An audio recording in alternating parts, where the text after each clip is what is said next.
નમસ્કાર વિદ્યાર્થી મિત્રો, ધોરણ 11માં ટીવી પટેલ હાયર સેકન્ડરી સ્કૂલમાં આપ સર્વનું હાર્દિક સ્વાગત છે. ધોરણ 11માં આજે પ્રકરણ 4 પ્રસારમાન, એને ઇંગ્લિશમાં ડિસ્પર્ઝન કહેવાય છે, તેનો અભ્યાસ કરીશું. આ પહેલાં પ્રકરણ 1, 2 અને 3માં તમે માહિતીનું વર્ગીકરણ શીખ્યા, ત્યાર પછી માહિતીનું કોષ્ટકમાં રજૂઆત શીખ્યા, આલેખ અને આકૃતિ દ્વારા રજૂઆત શીખ્યા, સાથે મધ્યવર્તી સ્થિતિના માપમાં મધ્યક, મધ્યસ્થ, બહુલક, મધ્યકમાં પણ વિવિધ પ્રકારો, દશાંશક, શતાંશક એવા વગેરે આંકડાશાસ્ત્રીય માપ શીખ્યા. આટલા આંકડાશાસ્ત્રીય માપથી માહિતીનું પૃથ્થકરણ, અર્થઘટન કરવું સરળ રહેતું નથી. એટલા માપોથી આંકડાકીય અનુમાન મેળવી શકાતા નથી. એના માટે એક થોડું વધારે આપણે અભ્યાસ કરવો પડે છે. તો અભ્યાસમાં આવે છે પ્રસારમાન. તો સૌપ્રથમ આપણે જોઈએ કે પ્રસારમાનનો અર્થ શું છે. તો પ્રસારમાનના અર્થની વાત કરીએ આપણે.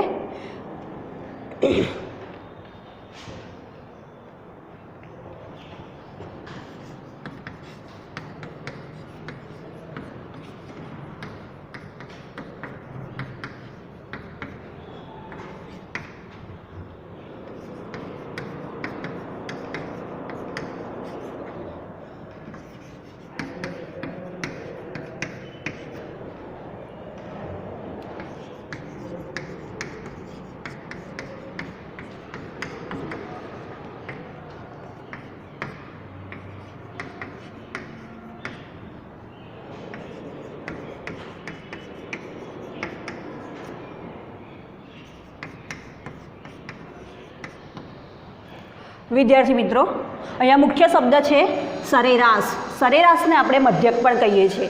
કે કોઈ એક માહિતી આપી હોય, એ માહિતીના અવલોકન જે હોય એ અવલોકનોના મધ્યકની આસપાસ જે પથરાયેલા હોય અને જે માપ મળે છે એને જ આપણે પ્રસારમાન કહીએ છીએ. ટૂંકમાં અહીંયા સરેરાશ એ મહત્ત્વનો રોલ ભજવે છે કે સરેરાશની આસપાસ અવલોકનો કેટલા દૂર પથરાયેલા છે. ઉદાહરણ તરીકે કોઈ એક માહિતી હોય, છૂટા અવલોકનો લઈએ આપણે 10, 15, 18, 21, 31, 30, 20, 32 વગેરે વગેરે. બરાબર. આ માહિતીનો મધ્યક થતો હોય x બાર બરાબર 19 થતો હોય, તો 19થી સૌથી નાનું અવલોકન કેટલે દૂર છે, 19થી સૌથી મોટું અવલોકન કેટલે દૂર છે, એનો મતલબ પ્રસાર કેટલો છે, ફેલાયેલા કેટલા છે, મધ્યકની આસપાસ, સરેરાશની આસપાસ કેટલા પથરાયેલા છે, એ જે માપ મળે છે એને જ આપણે પ્રસારમાન કહીએ છીએ. તો પ્રસારમાનની વાત કરીએ તો પ્રસારમાનના મુખ્ય 2 માપ છે. એક નિરપેક્ષ માપ અને બીજા સાપેક્ષ માપ. તો નિરપેક્ષ માપ અને સાપેક્ષ માપની આપણે યાદી બનાવીએ. તો સાથે સમજવું પણ પડશે કે નિરપેક્ષ માપ એટલે શું અને સાપેક્ષ માપ એટલે શું. તો 2 વિભાગ પાડીએ આપણે. નિરપેક્ષ માપ.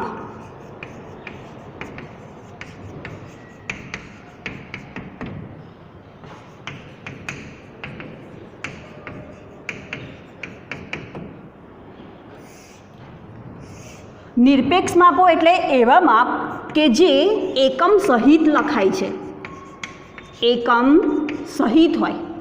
ફોર એક્ઝામ્પલ, હમણાં જે ઉદાહરણ આપ્યું એ વિદ્યાર્થીઓના ગુણ હોય, તો ગુણ એ આપણે એનો એકમ લખીએ કે ગુણ. વિદ્યાર્થીની ઊંચાઈ હોય, સેન્ટીમીટરમાં હોય, તો આપણે એનો એકમ લખીએ સેન્ટીમીટર. બરાબર. એમનું વજન હોય તો આપણે એનું એકમ, જો કિલોગ્રામ લખતા હોઈએ તો કિલોગ્રામ. એમ જે નિરપેક્ષ માપો છે એ બધા એકમ સહિતના માપો છે. તો એકમ સહિત જે માપ લખાય છે પ્રસારમાનના, એ બધા માપને આપણે નિરપેક્ષ માપ તરીકે ઓળખીએ છીએ. તો સાપેક્ષ માપ એટલે શું?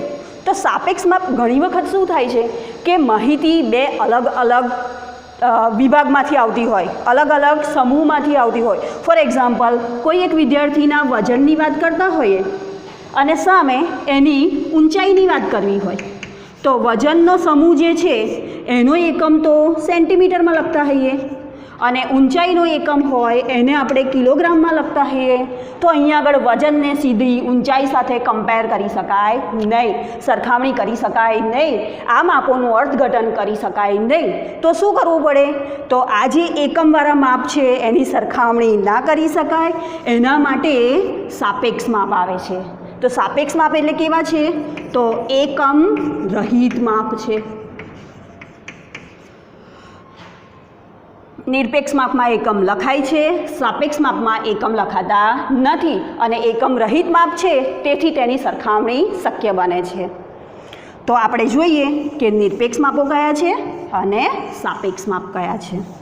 તો નિરપેક્ષ માપમાં પહેલું આપણે લઈએ વિસ્તાર. વિસ્તારને રેન્જ કહેવાય છે, તેથી તેનું ચિહ્ન R.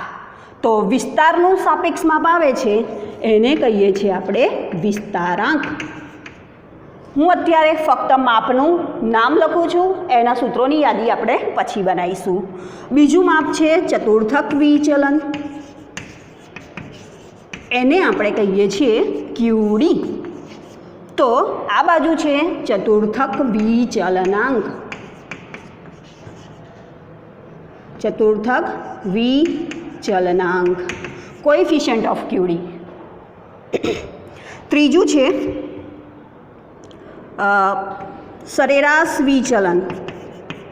સરેરાશ વિચલન ઇંગ્લિશમાં એને કહેવાય છે મીન ડેવિએશન. તો એનું ચિહ્ન છે MD અને અહીંયા આગળ એનું માપ છે સરેરાશ વિચલનાંક.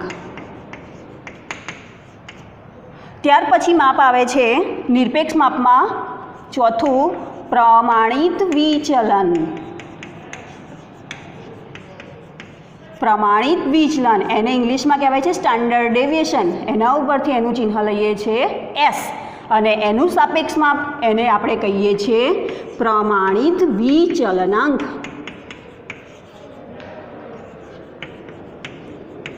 Coefficient of standard deviation. વિદ્યાર્થી મિત્રો, મધ્યવર્તી સ્થિતિના માપમાં જેમ મધ્યક મહત્ત્વનું છે તેમ પ્રસારના માપમાં પ્રમાણિત વિચલન મહત્ત્વનું છે.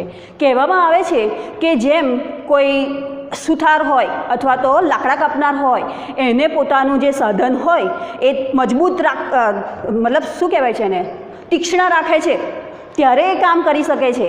એમ જો આંકડાશાસ્ત્રી એ બે માપ સારી રીતે જાણતો હોય X બાર અને S, તો જ એ આંકડાશાસ્ત્રમાં સારું કામ કરી શકે છે. ટૂંકમાં જેમ સુથારને કુહાડી અને એ તીક્ષ્ણ રાખવા પડે છે, તેમ આંકડાશાસ્ત્રીએ આ માપોનું જ્ઞાન સારી રીતે મેળવવું પડે છે. તો વિદ્યાર્થી મિત્રો, X બાર અને Sનું આંકડાશાસ્ત્રમાં ખૂબ જ મહત્ત્વ છે. આગળ જોઈએ આપણે પ્રમાણિત વિચલન પરથી આવે છે ચલનાંક. તો ચલનાંક એ છે S ભાગ્યા X બાર અને ચલનાંક S ભાગ્યા X બાર કરીએ છીએ તો ખૂબ નાનું માપ આવે છે. તો એ નાનું માપ અપૂર્ણાંકમાં આવે છે એને મોટું કરવા માટે ગુણ્યા 100 કરીએ છીએ અને એ ટકાવારીથી દર્શાવવામાં આવે છે ચલનાંક. તો આ ચલનાંકની વાત કરીએ તો ચલનાંક એ એવું માપ છે કે જે માહિતીના સમૂહમાં બે માહિતીની વાત કરતા હોઈએ તો જે માહિતીના સમૂહમાં ચલનાંક ઓછો એ માહિતી વધુ સ્થિર અથવા એ માહિતી વધુ સુસંગત કહેવાય. ઉદાહરણ તરીકે તમારા ટેક્સ્ટબુકમાં દાખલા પણ છે કે કોઈ બે બેટ્સમેન હોય, એના રન રેટની વાત કરતા હોઈએ તો રન રેટમાં જેનો ચલનાંક ઓછો એ વધુ સુસંગત રમે છે, વધુ સારું પરફોર્મન્સ કરે છે તેમ કહેવાય. તો જ્યારે પરફોર્મન્સની વાત આવે, દેખાવની વાત આવે, સરખામણીની વાત આવે ત્યારે આપણે ચલનાંકનો ઉપયોગ કરીએ છીએ. આ સિવાય નિરપેક્ષ માપમાં બીજું એક માપ છે એ મિશ્ર પ્રમાણિત વિચલન. મિશ્ર પ્રમાણિત વિચલન એટલે S, પ્રમાણિત વિચલન એટલે S અને મિશ્ર એટલે કમ્બાઈન. તો એનું ચિહ્ન છે SC. તો વિદ્યાર્થી મિત્રો, પ્રસારમાન એના બે માપ છે, નિરપેક્ષ અને સાપેક્ષ. નિરપેક્ષ માપ એટલે એકમ વાળા, સાપેક્ષ માપ એટલે એકમ રહિત.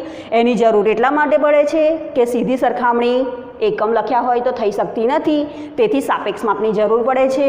તો પહેલું માપ વિસ્તાર એનું સાપેક્ષ માપ વિસ્તારાંક. બીજું માપ ચતુર્થક વિચલન, એનું સાપેક્ષ માપ ચતુર્થક વિચલનાંક.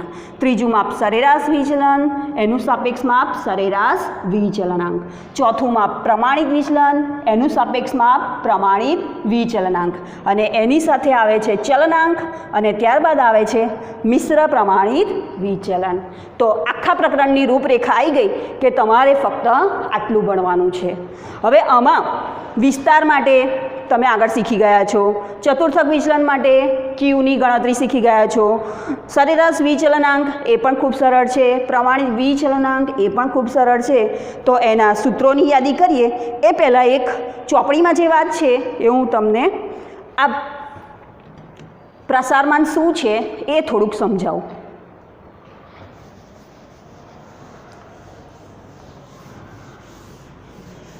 ખૂબ સરસ વાત આપી છે ચોપડીમાં. જો તમે શરૂઆતના પાનમાં વાંચો તો એક ઉદાહરણ આપ્યું છે કે કોઈ એક ફેમિલી છે, 4 સભ્યો છે. એ 4 સભ્યોની સરેરાશ ઊંચાઈ, ફેમિલીની સરેરાશ ઊંચાઈ, ધ્યાન રાખજો મિત્રો, હા, ફેમિલીની સરેરાશ ઊંચાઈ 125 સેન્ટીમીટર છે. એમને એક જંગલમાંથી પસાર થવાનું થાય છે અને જંગલમાં એક નદી છે, પરંતુ કોઈ કારણોસર એમને નદીમાં તરતા આવડતું નથી કે હોડી પણ પ્રાપ્ય નથી અને એમને નદીમાં, ધારો કે આવી નદી છે તો એક કિનારેથી બીજા કિનારે જવું છે, પણ નદીની સરેરાશ ઊંચાઈ જોઈએ આપણે તો 100 સેન્ટીમીટર છે. નદીની સરેરાશ ઊંચાઈ 100 સેન્ટીમીટર. હવે જો 100 સેન્ટીમીટર કરતાં ફેમિલીની સરેરાશ ઊંચાઈ વધારે છે. સરેરાશ એટલે સમજો છો ને તમે કે એમાં 4 સભ્યો છે, એક સભ્ય, બીજું સભ્ય, ત્રીજું સભ્ય અને ચોથી ધારો કે કોઈ નાની છોકરી છે. આ નાની છોકરી છે એની ઊંચાઈ છે 90 સેન્ટીમીટર, પણ આ ચારેયનો મધ્યક કાઢ્યો તો આવ્યો 125 સેન્ટીમીટર. હવે શું નદી દરેક જગ્યાએ સરખી ઊંચાઈની હશે, એટલે સરખી ડેપ્થ હશે એમાં? ના, ઘણી જગ્યાએ નદી નીચી હશે, ઘણી જગ્યાએ નદીનો પટ ઊંચો હશે, એટલે મતલબ છીછરી હશે અમુક જગ્યાએ ખૂબ ઊંડાણવાળી હશે. તો નદીનો એક કિનારા બાજુ કોઈ એક જગ્યાએ એની ઊંડાઈ છે 150 સેન્ટીમીટર, 150 સેન્ટીમીટર. ફરીથી સમજો, નદીની કોઈ એક જગ્યાએ ડેપ્થ છે 150 સેન્ટીમીટર, પણ આખી નદીની સરેરાશ ડેપ્થ છે 100 સેન્ટીમીટર. 4 સભ્યો છે, એમની સરેરાશ ઊંચાઈ જોઈએ તો 125 સેન્ટીમીટર છે, પરંતુ સૌથી નાનો સભ્ય જે બાળકી છે એની ઊંચાઈ 90 સેન્ટીમીટર છે. તો પ્રશ્ન હવે એ છે કે શું આ ફેમિલી આસાનીથી નદી પાર કરી શકશે? આગળ પ્રશ્ન તો છે જ કે એમને નદી પાર કરવી જ છે, કારણોવશ એમને તરતા પણ આવડતું નથી અને એમની પાસે હોડી પણ પ્રાપ્ય નથી. તો આ નદીમાં ઉતરશે તો એ નદી પાર કરી શકશે કે ડૂબી જાય? શું છે તમારું મંતવ્ય? તો અહીંયા આગળ નદી આસાનીથી પાર કરી શકશે નહીં. કેમ? ભલે ને એમની સરેરાશ ઊંચાઈ 125 સેન્ટીમીટર છે બધાની, પરંતુ જે નાનો સભ્ય છે એ નદીના આ ઊંડાણે આવશે ત્યારે એનું શું થશે? એ ડૂબી જશે, એ તરી શકશે નહીં, નદી પાર કરી શકશે નહીં. તો અહીં આગળ જે મધ્યકની વાત કરી અગાઉના પ્રકરણના, એક્સ બારની વાત કરી, બરાબર, તો એક્સ બાર એકલો અહીંયા કામ લાગતો નથી, પરંતુ એક્સ બાર સરેરાશથી કેટલા દૂર ફેલાયેલા છે, સરેરાશથી કેટલા દૂર ફેલાયેલા છે, એ જે માપ છે એને જ પ્રસારમાન કહેવામાં આવે છે. ચોપડીમાં બીજું પણ સરસ ઉદાહરણ આપ્યું છે કે કંપનીના નફાની વાત કરી છે. જુઓ વિદ્યાર્થી મિત્રો, પાન નંબર 123, કંપનીનો નફો. 3 કંપની છે, એ, બી અને સી. પહેલી કંપનીમાં શું છે? 5 વર્ષના નફા 30 લાખ 30 લાખ 30 લાખ 30 લાખ એટલે 150 લાખ થાય છે. બીજી કંપનીમાં શું છે? 15 લાખ પહેલા વર્ષનું, પછી 30 30 30 અને 5મા વર્ષનો 45 લાખ, એનો પણ સરવાળો 150 લાખ જ થાય છે. કંપની ત્રીજી છે, પહેલા વર્ષે ખોટ છે -5 લાખ, ત્યાર પછી 30, 70, 30, 25 અને એનો પણ સરવાળો 150 થાય છે. તો અહીંયા જોવું હોય કે કોણ એકબીજાથી જુદા પડે છે અને કંપનીના નફાના સંદર્ભમાં કોણ સારું છે, કોણ વધુ સુસંગત છે, બરાબર. કંપની એ, કંપની બી કે કંપની સી. તો અહીંયા આગળ જ્યારે તમે એના મધ્યક, મધ્યસ્થ અને બહુલક કાઢો તો ત્રણેય કંપની માટે સરખા જ આવે. મધ્યક, મધ્યસ્થ અને બહુલકની કિંમત 30 લાખ જ થાય, ચોપડીમાં આપ્યું છે, બરાબર છે. પણ છતાં પણ કંપની એ વધુ સુસંગત છે, કારણ કે કંપની એ એક્સ બારથી બધા અવલોકનો એના નજીક છે, જ્યારે કંપની સી એક્સ બાર બરાબર 30થી એના અવલોકનો ઘણા દૂર છે. એક અવલોકન -5 છે તો બીજું કોઈ મહત્તમ અવલોકન 70 છે. તો આ રીતે જ્યારે મધ્યક, મધ્યસ્થ અને બહુલકથી કામ થતું નથી, છતાં પણ માહિતીના સમૂહોને સરખામણી કરવી હોય, એનું આંકડાશાસ્ત્રીય પૃથ્થકરણ કરવું હોય, ત્યારે પ્રસારમાનને મહત્ત્વ આપવામાં આવે છે. તો પ્રસારમાનના માપોની મેં તમને વાત કરી, એના આજે સૂત્રોની યાદી કરીએ.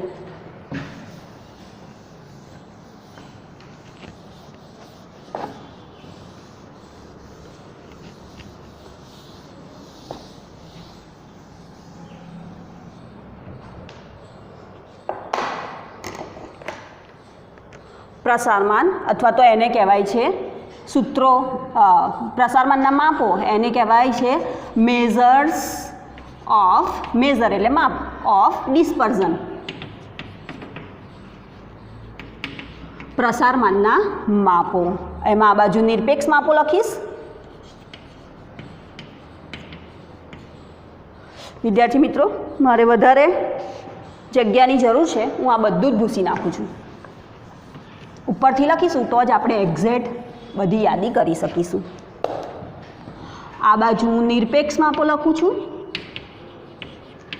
અને આ બાજુ સાપેક્ષમાં. નિરપેક્ષ માપમાં પહેલું છે વિસ્તાર, એને આપણે કહીએ છીએ આર. એનું સૂત્ર થાય XH માઇનસ XL. XH તમે પરિચિત છો, હાઈએસ્ટ એક્સ, હાઈએસ્ટ ઓબ્ઝર્વેશન, સૌથી મોટું અવલોકન ઓછા સૌથી નાનું અવલોકન. તો અહીંયા આગળ કહેવાય છે વિસ્તારાંક અથવા તો સાપેક્ષ વિસ્તાર પણ કહેવાય છે. તો વિસ્તારાંકનું સૂત્ર થાય છે XH માઇનસ XL ભાગ્યા XH પ્લસ XL. તો આ થયું પહેલું માપ, વિસ્તાર. ત્યાર પછી આપણે લઈએ ચતુર્થક વિચલન.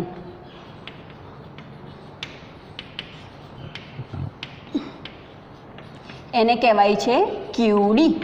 તો એનું સૂત્ર થાય છે Q3 માઇનસ Q1 ભાગ્યા 2. અને અહીંયા આગળ એનું નિરપેક્ષ માપ છે ચતુર્થક વિચલનાંક.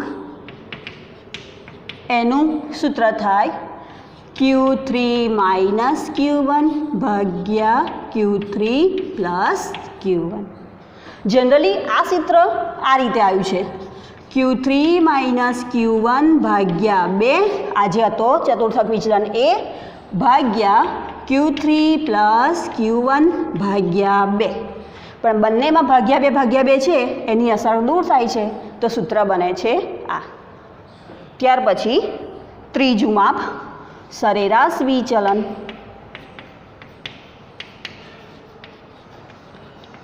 એને ઇંગ્લિશમાં મીન ડેવિએશન કહેવાય છે.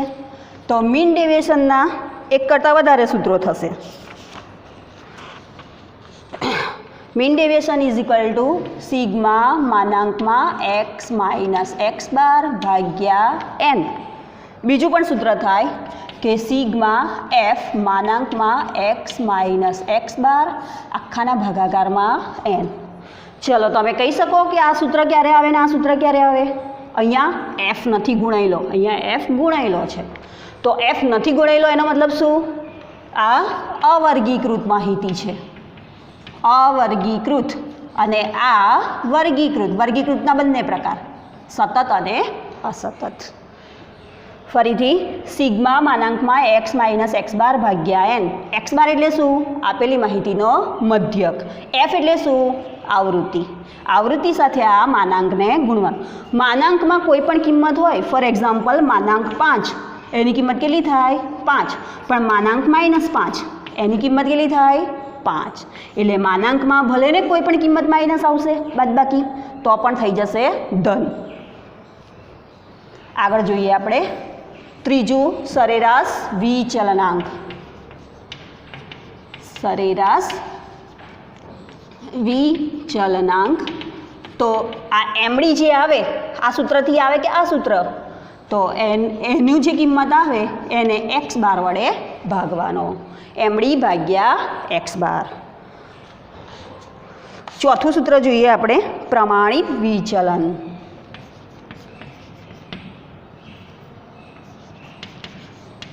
પ્રમાણિત વિચલન એને કહેવાય એસ. તો પ્રમાણિત વિચલનના એક કરતાં વધારે સૂત્રો છે, તો એના માટે આવશે વર્ગમૂળમાં સિગ્મા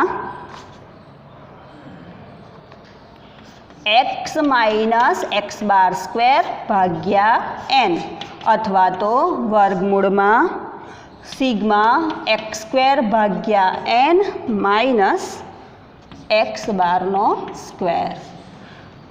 આ બંને સૂત્રો લખું છું શરત અવર્ગીકૃતના છે. અવર્ગીકૃત એટલે શું? કે જેમાં એફ આવતો હોય નહીં. તો વર્ગીકૃત માહિતી હોય ત્યારે શું?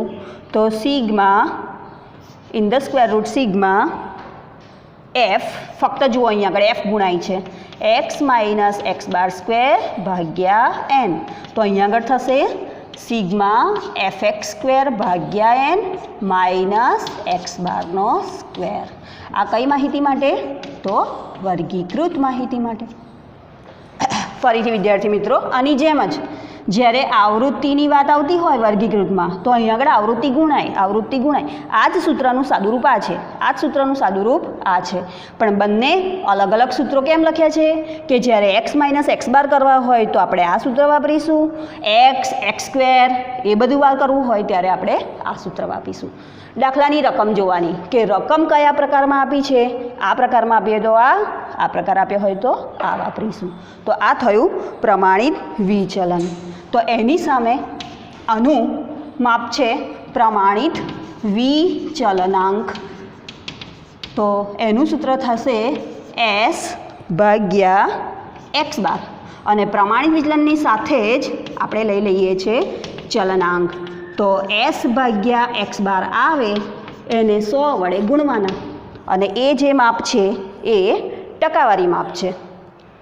વિદ્યાર્થી મિત્રો, આ પ્રમાણિત વિચલાંક, ચલનાંક અને ચલનાંક એ ખૂબ જ મહત્ત્વના માપ છે. ચલનાંકની આપણે વારે ઘડીએ જરૂર પડે છે બે સમૂહને સરખાવવા માટે. છેલ્લું માપ જોઈ લઈએ આપણે, મિશ્ર પ્રમાણિત વિચલન. તો મિશ્ર પ્રમાણિત વિચલન આ બાજુ લખીશું મિશ્ર પ્રમાણિત વિચલન. એનું સૂત્ર ખૂબ મોટું છે વિદ્યાર્થી મિત્રો, આ યાદ રાખવા જેવું છે, ધ્યાન રાખજો.